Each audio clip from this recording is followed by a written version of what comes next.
Hello friends, मैं गौरव आप सभी का फिर एक बार स्वागत करता हूं हमारे प्यारे यूट्यूब चैनल ट्रू गार्डनिंग में। आज की इस वीडियो में मैं आप सभी को बताने वाला हूं कैसे आप घर पर 100% ऑर्गेनिक मूली यानी कि रेडिश को ग्रो कर सकते हैं। अब जैसा कि ये आप सभी के सामने सक्सेसफुल रिजल्ट, इन सारी मूलीज को मैंने घर पर ही ग्रो करा है, वो भी 100% ऑर्गेनिक मेथड से। इन मूलीज को ग्रो करने के लिए हमने किसी भी केमिकल फर्टिलाइजर का यूज नहीं करा है। तो अगर आप भी सीखना चाहते हैं कि मूली को कैसे आप घर पर बीज से ग्रो कर सकते हैं, वो भी 100% ऑर्गेनिकली, तो इस वीडियो को आखिरी तक देखिएगा, क्योंकि आज की इस वीडियो में हम सीडलिंग से लेके पूरा हार्वेस्टिंग तक का प्रोसेस देखेंगे और साथ ही साथ मैं आप सभी के साथ पूरी केयर टिप्स भी शेयर करूंगा, क्या क्या हमें इनकी केयर करना पड़ती है, जिससे आप सभी को भी इनके कुछ ऐसे ही सक्सेसफुल रिजल्ट देखने को मिले। बाकी अगर आखिरी तक ये वीडियो आप सभी को इंफॉर्मेटिव लगे तो इस वीडियो को लाइक, कमेंट, शेयर और हमारे चैनल को सब्सक्राइब करना ना भूलें, क्योंकि हमारे चैनल पर कुछ ऐसी अमेजिंग और इंफॉर्मेटिव वीडियोस आती रहती हैं। तो चलिए हम आज का वीडियो स्टार्ट करते हैं। तो सबसे पहले मूली को घर पर ग्रो करने के लिए सबसे पहली जो रिक्वायरमेंट है वो है इसके बीज। अब ये जो बीज है बेस्ट क्वालिटी के सीड्स हैं, आपको ऑलवेज गुड क्वालिटी के हाइब्रिड सीड्स ही परचेस करना है। कुछ इस टाइप के इसके सीड्स होते हैं। तो सबसे पहले हमें क्या करना है, एक बाउल के अंदर इन सीड्स को प्लेस करना है। उसके बाद इसमें हम जो नॉर्मल टैप वाटर होता है उसे कर देंगे इसके अंदर फिल, या आप चाहें इसकी जगह हल्के गुनगुने पानी का भी यूज कर सकते हैं, नो इश्यू। और पानी में इन सीड्स को प्लेस करने के बाद 24 घंटे के लिए हम इन्हें ऐसा ही छोड़ देंगे। तो चलिए अब मिलते हैं 24 आवर्स बाद। ये है 24 घंटे बाद के रिजल्ट और फाइनली जो सीड्स है मूली के, अब ये रेडी है जर्मिनेशन के लिए। तो सबसे पहले इसके वाटर को मैं करता हूँ रिमूव और आप सभी के साथ शेयर करता हूँ इनके रिजल्ट्स।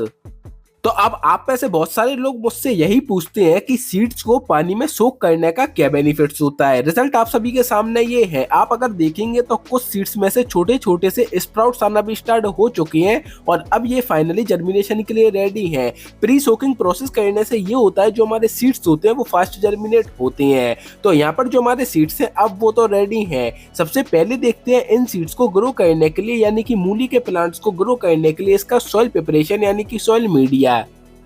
तो यहाँ पर अगर हम मूली के प्लांट्स को ग्रो करने के लिए उसके सॉइल मीडिया की बात करें तो उसमें आपको यूज करना है 50% रहेगी नॉर्मल गार्डन सॉइल, 30% रहेगा 1 ईयर ओल्ड कंपोस्ट यानी कि गोबर की खाद और 20% रहेगी इसमें कोकोपीट यानी कि नारियल का बुरादा।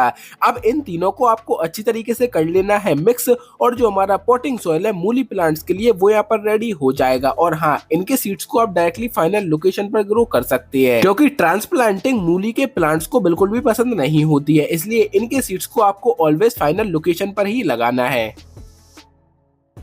तो यहाँ पर जो हमारा पॉटिंग सॉइल यानी कि सॉइल मीडिया था मूली प्लांट्स को ग्रो करने के लिए वो हमने यहाँ पर रेडी कर लिया है। अब अगर प्लांट्स को लगाने के लिए पॉट सिलेक्शन की बात करें तो अगर आप टेरेस गार्डन पर मूली के प्लांट्स को ग्रो कर रहे हैं तो जैसा कि आप सभी को भी पता होगा जो मूलीज होती है अंडरग्राउंड ग्रो होती है, तो उन्हें फैलने के लिए अच्छे खासे स्पेस की नीड होती है। इसलिए आपको ऑलवेज जो लार्ज साइज के पॉट्स या कंटेनर्स होते हैं उन्हीं में ही इन प्लांट्स को ग्रो करना है। मैं यहाँ पर ये जो लार्ज साइज की फूड क्रेट आती है इसका यूज करने वाला हूँ, क्योंकि इसमें मैं इसके बहुत सारे प्लांट्स को ग्रो कर पाऊंगा।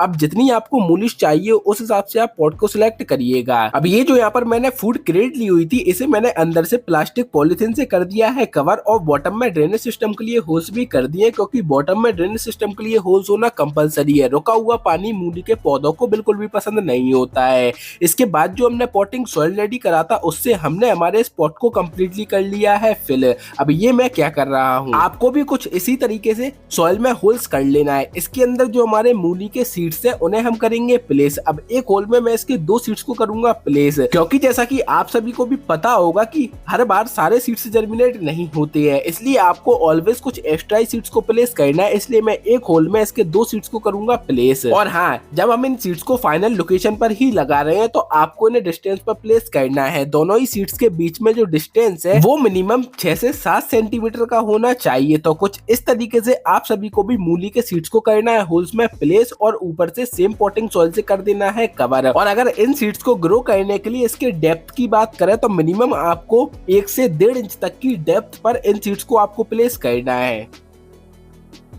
तो यहाँ पर जो मूली के सीड्स थे उन्हें हमने सॉइल में प्लेस कर दिया है और ऊपर से सेम पॉटिंग सॉइल से कवर भी कर दिया है। इसके बाद हल्के आप कर देंगे इसकी वाटरिंग और अच्छी तरीके से वाटरिंग कर देना है।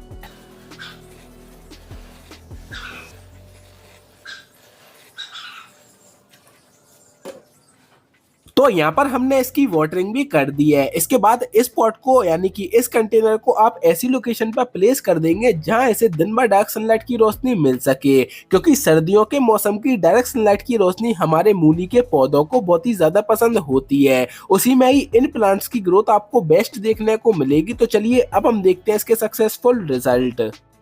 ये है 5 दिन बाद के रिजल्ट और फाइनली मूली के सीड्स की जर्मिनेशन स्टार्ट हो चुकी है और ये आप सभी के सामने इनके सक्सेसफुल रिजल्ट, और आप देख सकते हैं कितने सक्सेसफुल हमें यहाँ पर इनके रिजल्ट मिले हुए हैं। और ये है 8 दिन बाद के रिजल्ट, और यहाँ पर आप देख सकते हैं हमारे मूली के पौधों की जो ग्रोथ है वो कितनी अच्छी चल रही है। अभी जैसा कि वीडियो की स्टार्टिंग में ही मैंने आप सभी से बोला था कि स्टार्टिंग में हम एक होल में इसके 2 सीड्स को प्लेस करेंगे, क्योंकि कभी कभी इनके जो कुछ सीड्स होती है वो जर्मिनेट नहीं हो पाते हैं। लेकिन यहाँ पर हमारे सीड्स की क्वालिटी इतनी अच्छी थी कि इनके सारे सीड्स लगभग जर्मिनेट हुए हैं। तो इनमें से जो हेल्दी प्लांट्स है उन्हें हमें इस पर लगा छोड़ देना है, और सारे होल्स में से एक एक प्लांट्स को हम यहाँ पर निकाल लेंगे, जिस तरीके से यहाँ पर मैंने इनके प्लांट्स को निकाल लिया है। अब ये जो प्लांट्स मैंने इसमें से निकाल लिया है, इन प्लांट्स को आप फेंकिएगा मत, इन्हें चाहे आप सेपरेटली भी ग्रो कर सकते हैं, जिससे आपको और भी ढेरों सारी मूलीज मिल सकें।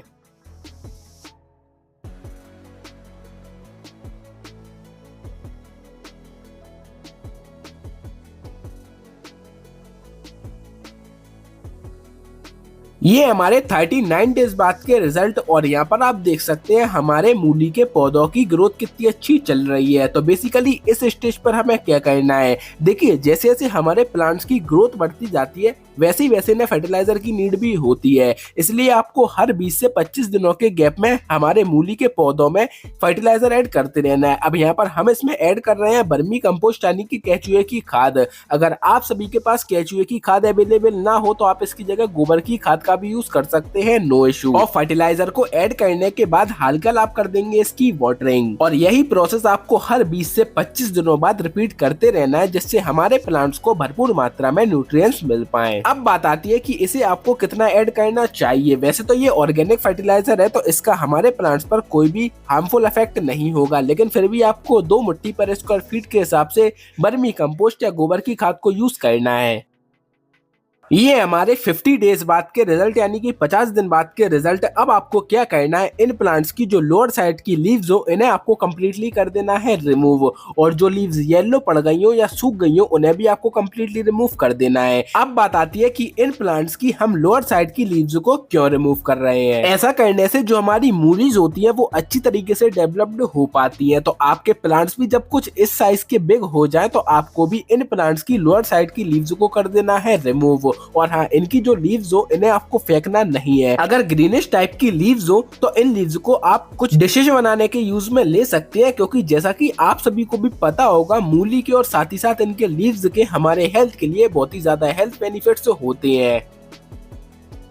ये हमारे 72 डेज बाद के रिजल्ट, और फाइनली जो मूलीज है वो हार्वेस्टिंग के लिए रेडी हो चुकी हैं। अब हमें मालूम कैसे पड़ेगा जो मूलीज है वो हार्वेस्टिंग के लिए रेडी हुई है कि नहीं। तो देखिए जो मूलीज होती हैं जब वो हार्वेस्टिंग के लिए रेडी होने वाली होती हैं तो तब ये सॉइल के ऊपर ऑटोमेटिकली हल्की हल्की सी आ जाती हैं। उसी स्टेज पर आपको इन मूलीज को देखकर हार्वेस्ट कर लेना है। जो इसमें से अच्छी तरीके से मूलीज बन चुकी हो उन्हें आपको हार्वेस्ट कर लेना है, और जो इनमें पतली सी मूलीज रह गई हो या जिनके प्लांट्स अच्छी तरीके से डेवलप्ड नहीं हो पाए हो तो उन्हें आपको अभी सॉइल में ही लगा छोड़ देना है।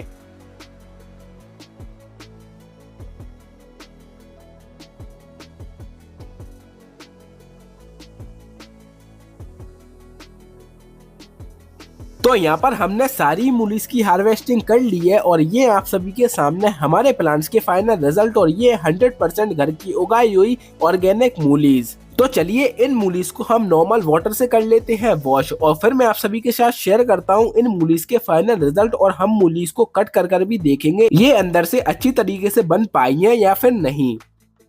तो ये आप सभी के सामने फाइनल रिजल्ट, हमने मूलीज को वॉश भी कर लिया है। चलिए अब इनमें से हम एक मूली को कट कर देखते हैं और देखते हैं अंदर से ये कैसी है, यानी कि ये पूरी तरीके से बन पाई है या फिर नहीं।